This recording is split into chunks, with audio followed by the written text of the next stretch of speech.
Hi guys! This is your sign para mag long ride at pumunta sa Tagaytay this Christmas season. Breakfast muna tayo dito sa Tagaytay Mahogany Beef Market para naman matikman natin ulit ang masarap at mainit na sabaw ng bulalo. Para kang ang celebrity dito dahil pagkakaguluhan ka ng mga nagtitinda para sa kanila ka talaga kumain. Nakaka-disappoint lang yung aming nakainan dahil malamig yung bulalo nung sinerve. Nilagyan lang nila ng parang wax sa ilalim. At yung kanin din na sinerve nila sa amin, napakalamig. Halos naka 6 rice kami dyan pero talagang no choice dahil gutom na kami. After namin kumain ay bumiyahe na ulit kami. Dahil pupunta kami sa isang lugar na hindi ko pa napupuntahan dito sa Tagaytay. At ito yung Tagaytay People's Park. Sa TikTok ko lang madalas makita ang view nito at legit nga sa personal. Napakaganda talaga dito.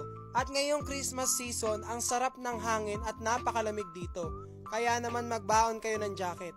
Lakas ng hangin!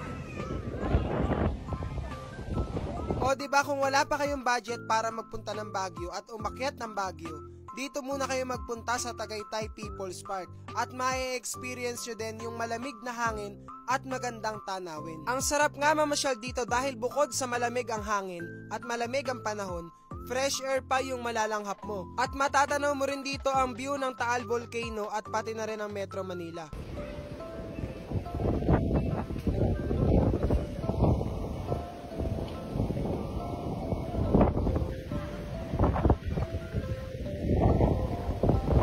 O diba ang sarap magmuni-muni habang sinasampal ka ng malamig na hangin. Tignan nyo naman si Papa nagpa-picture pa sa pinya. After namin dito sa Tagaytay People's Park ay dito naman kami pupunta sa Cabiang Tunnel.